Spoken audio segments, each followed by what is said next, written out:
Gurijatrum Pritutunga Vakshasam Avartanabhim Balivalgudaram Cha Digambaram Bhaktra Vikirna Kesham Pralambabahum Svarutamam Abham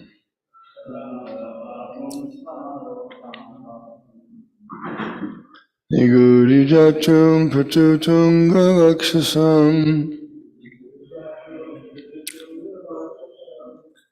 Avatanabhim Balivalgudaram Cha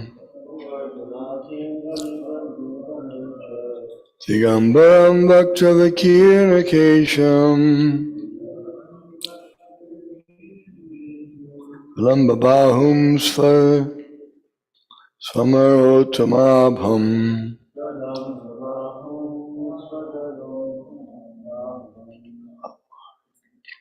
Nigurajatrum Patutunga Vakshasam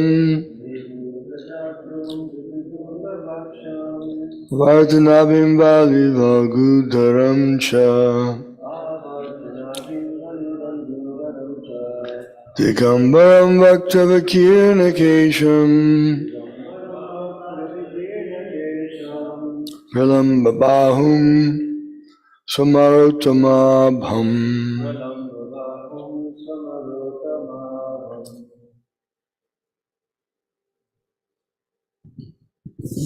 Niguta Jatalang Pritutunga Vakshasam Avartanabhing Valivalgudarang Cha Digambalang Vaktra Vikirna Keshang Pralamba Bahung Swamarotamabam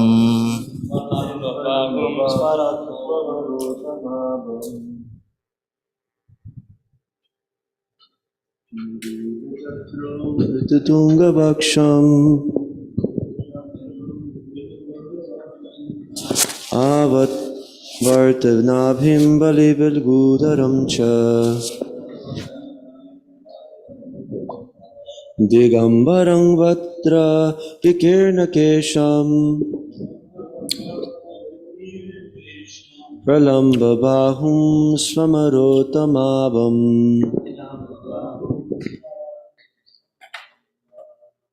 Nigurajatrum Pritutunga Vakshasam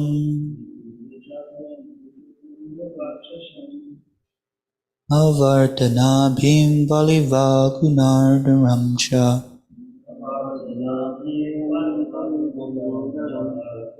Digambaram Vaktra Vikirna Kesham Pralambabahum Swamarotamambam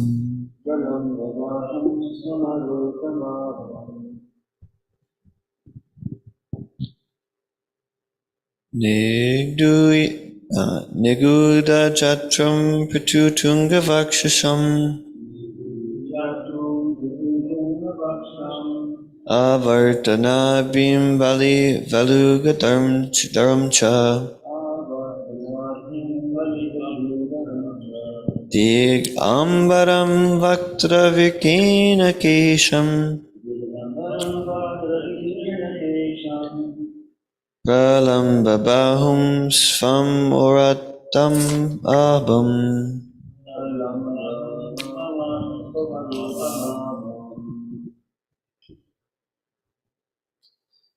Nigurajatrum Pritutunga Vakshasam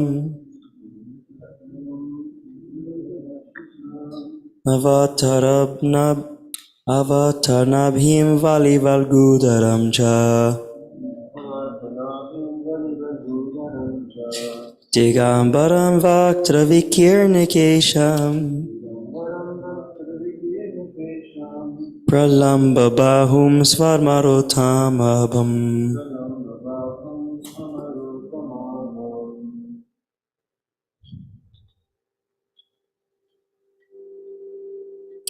Yes. Niguda, covered. Jatrum, collarbone. Pratu, broad. Tunga, swollen. Vakshasam, chest. Avarta, world. Nabhim, navel. Valivalgu, striped. Udaram, abdomen. Cha, also. Take ambaram, dressed by all directions. Naked. Vaktra, curled. Vikirna, scattered. Kesham, hair. Pralamba, elongated. Bahum, hands. Suamra Uttama, the best among the gods, Krishna. Abham, hue. Translation: his collarbone was fleshy, his chest broad and thick, his navel deep, and his abdomen beautifully striped. His arms were long, and curly hair was strewn over his beautiful face. He was naked, and the hue of his body reflected that of Lord Krishna. Purport.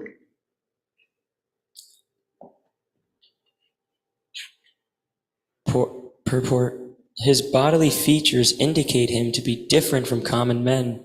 All the signs described in connection with the bodily features of Shukadev Goswami are uncommon symptoms, typical of great personalities. According to physiognomical calculations, his bodily hue resembled that of Lord Krishna, who is the supreme among the gods, demigods, and all living beings. So we can look at a few of these words, we may be familiar with them. Guda, meaning covered. Krishna was accused by one demon that he was protected and covered by his mother as a child. Prithu, we know that Maharaj Prithu, Adi, the first king, and Avarta, Trinavarta. So Avarta means world. So yeah, the whirlwind demon. Nabim means navel. Prabhupada gave us that one verse.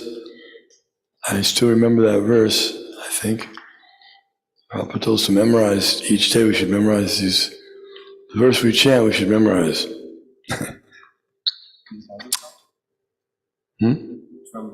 Yeah.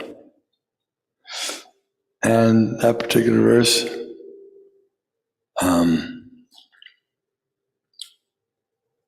forgetting how it starts now, but it had to do with Nabam, the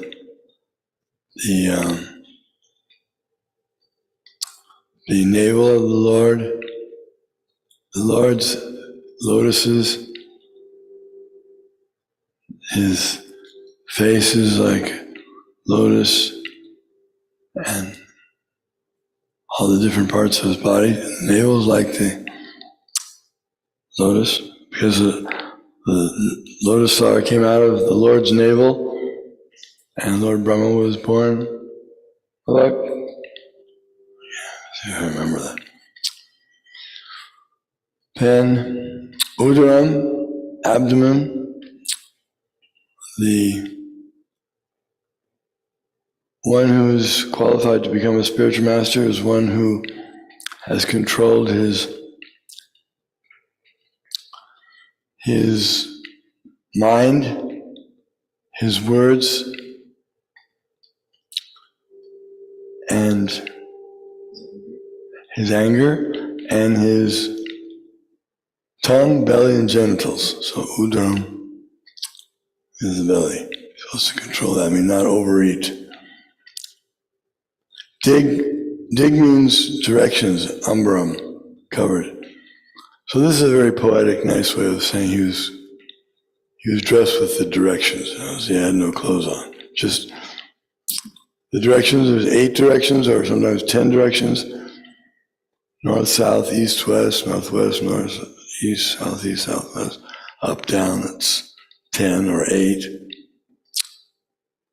So whether you say 10 or 8 directions, he was covered by them. He still had no clothes on. And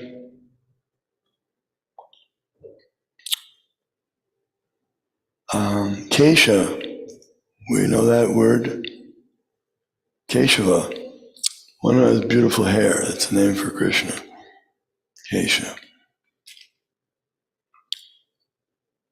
Pralamba, we know Pralambasura, elongated, very long. He was a very grand demon. Pralamba. Bahum, from chapter 11 we're reading in the Gita. You know the word Bahum, his hands are here. Bahu, Baharam. Hands or arms, Bahu. Su Amara. Su means very good, just like Subhadra, auspicious. And Amara means Nag Pankaja Nabhaya, Nag Pankaja Maline, Nag Pankaja Netra, Namaste Pankajangre.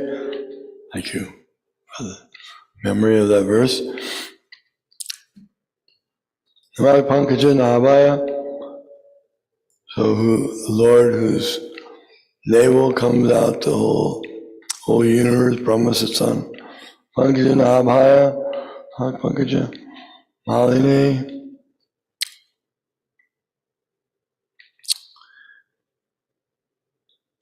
Yes, and so Amara refers to those who don't die, one who doesn't die. That's demigods.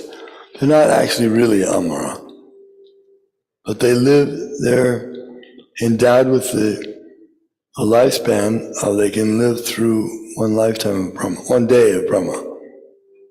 That's considered very good. One day of Brahma is, according to our calculation, 8.6 billion years. So they live through that period, demigods, they're called Amara. And he's Uttama Shloka, the greatest, the best, the topmost. There's no higher than him. So out of the gods, these Amaras, he's considered one, because he's born from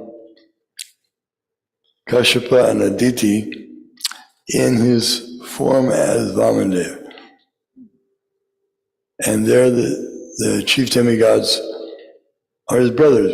Indra is his brother, the sun god, and different deities like that, leaders among. So among the gods, Hamadir Devanam, he says, Bhagavad Gita, I'm the source of the demigods. But still he may be included in the group of demigods. Or if he's not included, he's still the best of all of them. He's not really included in that group, he's above them, but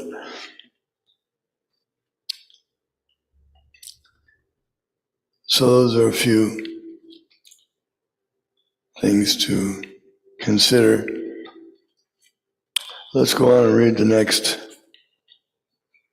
text, which doesn't have a purport, but it describes the ongoing descriptions of the Shukadeva Goswami's physical appearance. Physiognomy,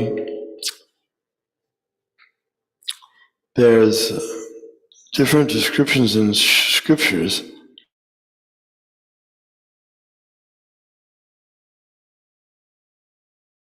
An extraordinary person. His arms, there's many different characteristics. And when Lord Chaitanya appeared, his Nilambar, grandfather? Yeah, the grandfather of Lord Chaitanya, he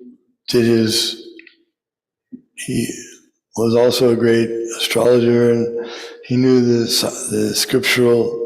He said, I can see all these signs of a great personality in the body of Lord Chaitanya. Similarly, when Krishna appeared, and so one of them is long arms and different high places, shoulders, nose, chest. Certain places are short, certain places are like that. So he displayed those symptoms of a great personality by his appearance.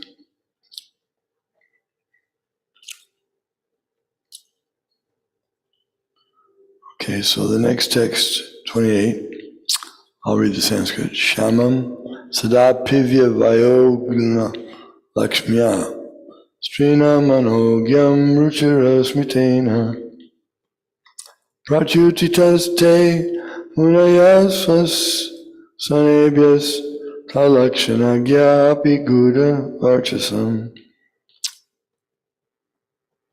He was blackish and very beautiful due to his youth.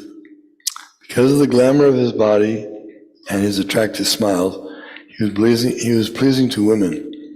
Though he tried to cover his natural glories, the great sages present, they were all expert in the art of physiognomy, and so they honored him by rising from their seats.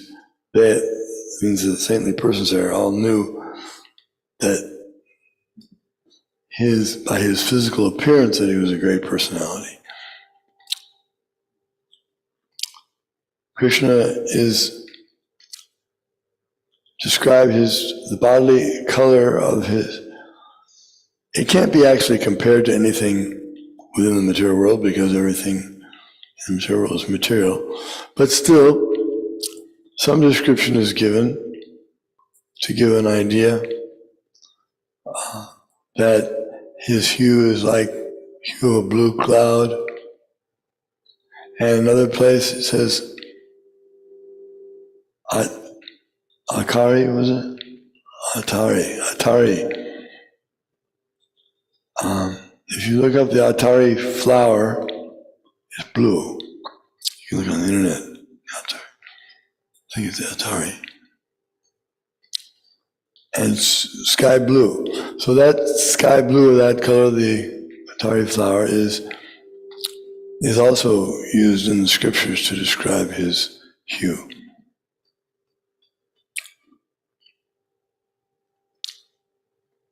And Shukadev Goswami had a similar, says here, his hue was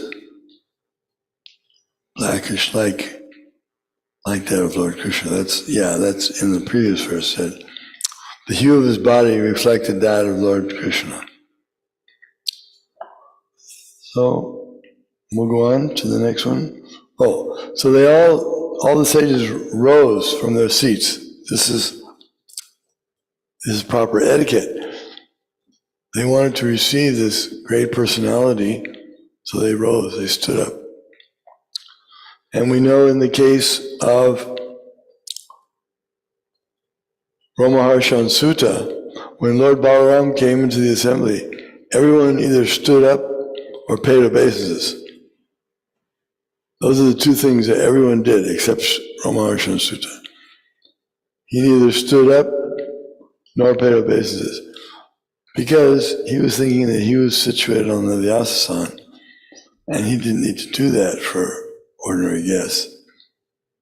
And ordinarily, it's true, he wouldn't have needed to do that, but Lord Balaram's not an ordinary guest. If Lord Balaram comes into the assembly, it's a good idea to, even if you're situated you're giving a talk on the Srimad Bhagavatam, best to stand up and pay dandavats. Somehow, some kind of respect. And this is what Daksha was upset about. Daksha, when he came into the assembly, he was so bright. His effulgence was like, if someone comes to the assembly and they're shining, they're so bright like sun, you obviously know this person's worth standing up, showing some respect. It's not an ordinary person. So, but everyone showed respect to Daksha except one, Lord Shiva. And it was because he was in a trance of love of Krishna. And so he didn't show any respect. But Daksha got so upset that he cursed him. And there was a whole range of things took place because of that. Because Daksha wasn't addressed, wasn't appreciated externally by Lord Shiva when he entered the assembly. So anyway, Shukadeva was respected properly by standing up. The devotees always offer their obeisances to the Vaishnavas. Panchakalpaturbhyascha kripasindhubhyascha Chitanam bhavanebhyo Vaishnavebhyo namaha. They're always happy to offer obeisances to the other Vaishnavas.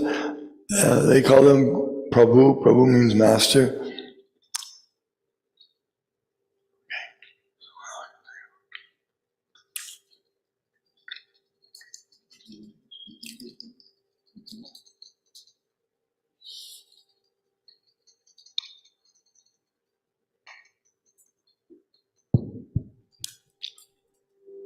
Prabhu means master.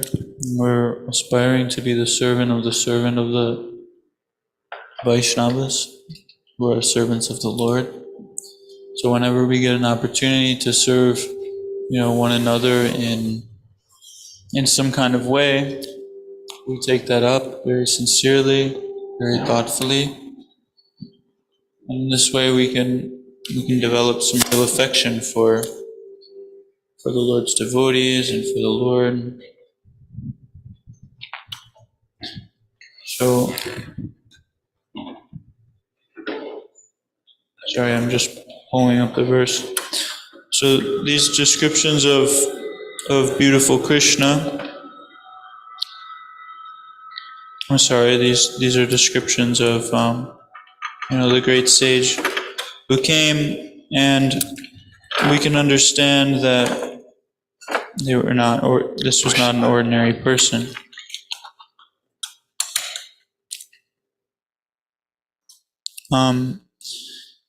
Maybe we can take the next text. There's a short purport here.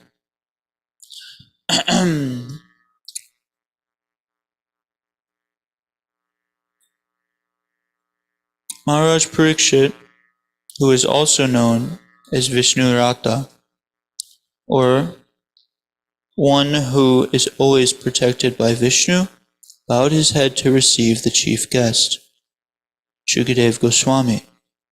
At that time, all the ignorant women and boys ceased following Srila Shukadeva. Receiving respect from all, Shukadeva Goswami took his exalted seat. Report. On Shukadeva Goswami's arrival at the meeting, everyone except Srila Vyasadeva, Narada, and a few others stood up, and Maharaj Parikshit, who was glad to receive a great devotee of the Lord, bowed down before him with all the limbs of his body. Shukadeva Goswami also exchanged the greetings and reception by embrace, shaking of hands, nodding, and bowing down, especially before his father and Narada Muni.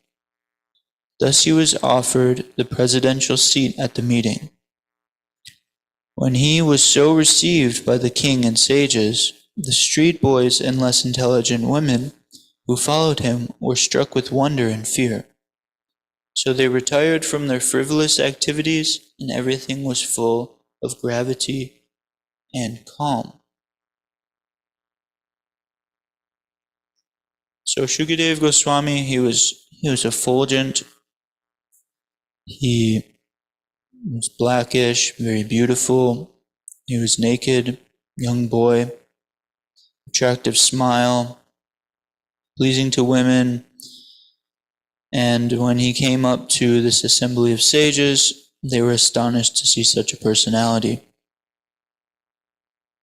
Vishnu Rata, one who is always protected by Vishnu, is how Maharaj Parikshit is described in this verse. And why is Maharaj Parikshit always described by Vishnu?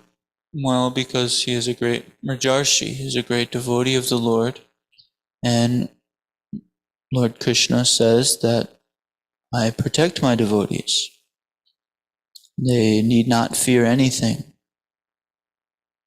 So when Shukadev Goswami, he arrived at this assembly, they received him very nicely.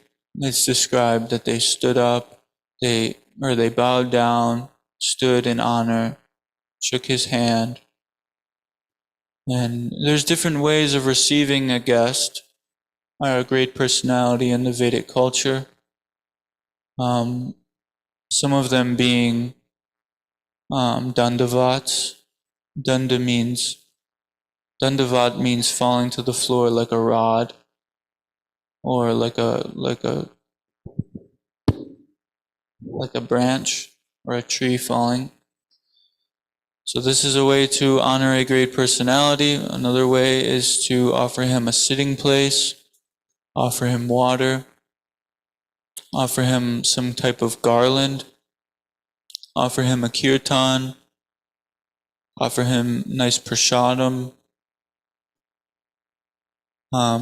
touch his feet, touch your head to his feet. These are all traditional Vedic ways of greeting a great personality or a guest that comes into your home, speaking nice words to the guest, like that. So they're receiving this great personality, this 16-year-old boy who they could tell was a great sage.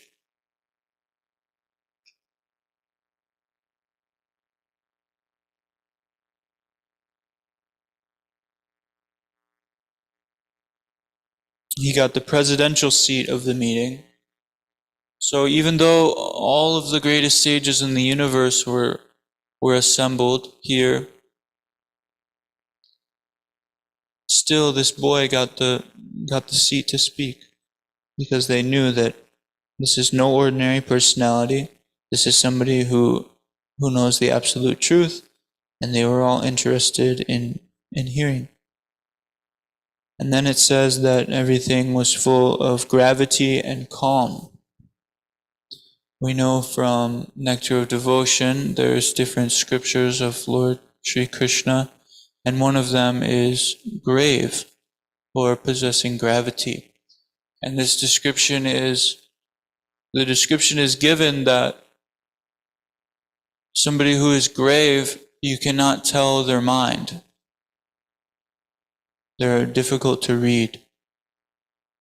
So I know I had a misconception about what gravity was. I was thinking it meant maybe like in a brute mood, or like a harsh mood, or maybe a bit short, being short with people, or being a little angry, or sad, or melancholy. But this gravity, it actually means somebody who is not, you cannot really read his mind by his facial expressions or the way he's behaving.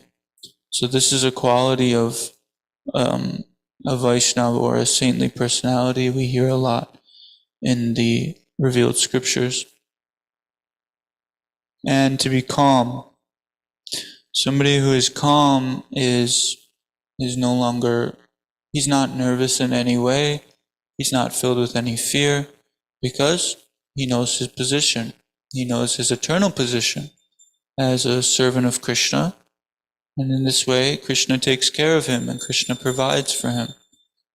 And he has nothing to fear, so he is very calm in his dealings. He's very graceful. He moves in a certain way that we can understand. This is a holy man. So this is what they were seeing in Srila Shukadev Goswami, seated at the banks of this river. So would anyone else like to speak anything, any points that come to mind in these various verses that we covered today?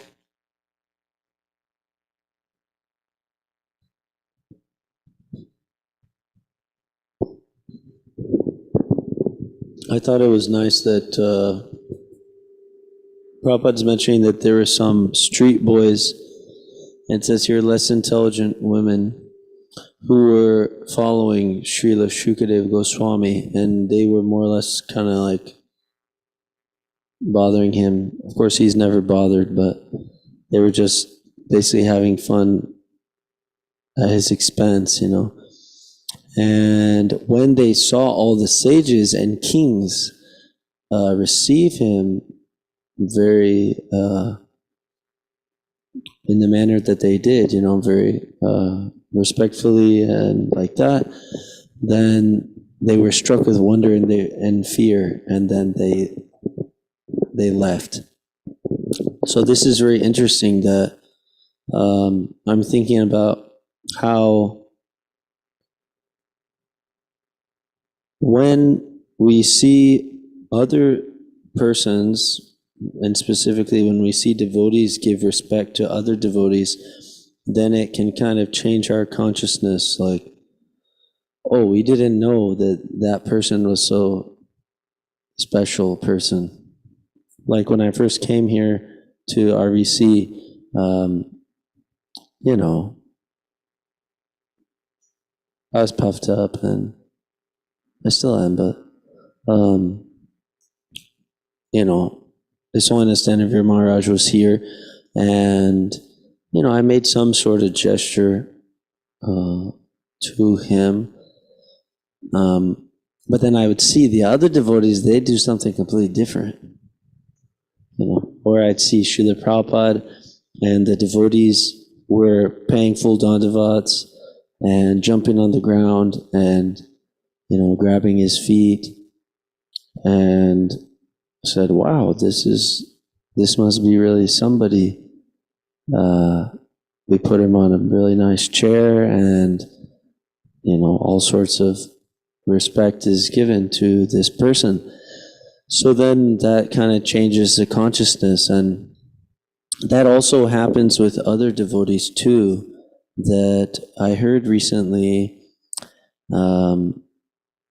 and we hear this many times. Maharaj was mentioning that the devotees are actually very happy to pay respects to the other devotees of the Lord. And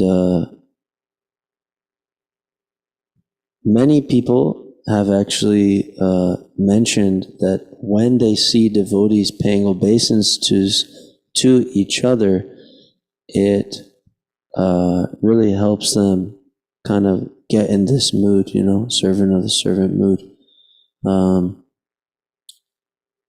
Many devotees have actually told me that there's something to that when we offer obeisances to each other. And because then we're seeing, oh, well, all these people who I have a respect for, they're paying obeisances to this person. So then we end up appreciating all the devotees like that. And the point that I wanted to mention was I heard recently from His Grace Vaisheshika Prabhu that anyone, this is just a repeat from what's in Nectar of Instruction, that as soon as one chants the holy name, he's considered the best among the group and should be respected at least within one's mind. But then somebody who's been initiated, the devotees should go out of their way to pay demonstrative obeisances. That's the words that he used, demonstrative. Demonstrative, like, I'm going to demonstrate my respect, which I thought was an interesting way to put that. So those were some points that when we offer respect when we see others offering respects, It's completely different from material consciousness. And that's what makes a Vedic culture so beautiful, that we do that. Okay. A couple points I thought of for your, during your explanation. You were talking about how there were these boys and these women who were following Shukadev Goswami when they saw him. And I thought of when you were in Texas and you were following Maharaj around. You were telling me a couple of days ago that you had met with him, and he met with you for some time, and he kind of was discussing some things about brahmacharya. And then you saw him, he was being given a tour, and you and Ananda just like started following him around because you knew he was a great personality, Or I remember when we were at the Ratha Yatra in California, and Ananda Kirtan said, come and meet, who was it? I'm forgetting his name right now. Yeah, come and meet Madhavendra Puri. And we like immediately followed him and went to go meet him. And as soon as we saw him, like we could understand, like, wow, there's something special about this person. Immediately, like we offered him a seat, and then he just started speaking Bhagavatam for like 2 hours, just in a park. Like, it's kind of reminded me of that. And then another thing you mentioned.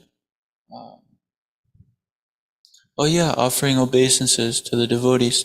I thought of a story that happened here at RVC recently where Bhakta Avatar was out. He was distributing books at the mall. And when he was distributing books, he was trying to convince this person to take a book. And the person was kind of, he wasn't so interested maybe in taking the book.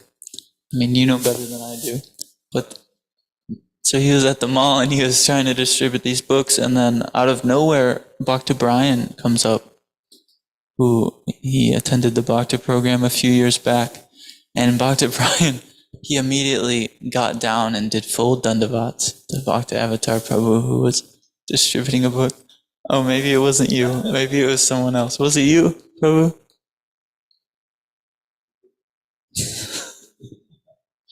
Yeah, you were distributing a book, and he came and offered full dandavats, and then the person who you were talking to, it like struck him, like it totally brought him out of material consciousness, just like that. And he was like, kind of like looking at him and looking at you. You had gotten down and paid obeisances, and he was like, maybe I will take a book.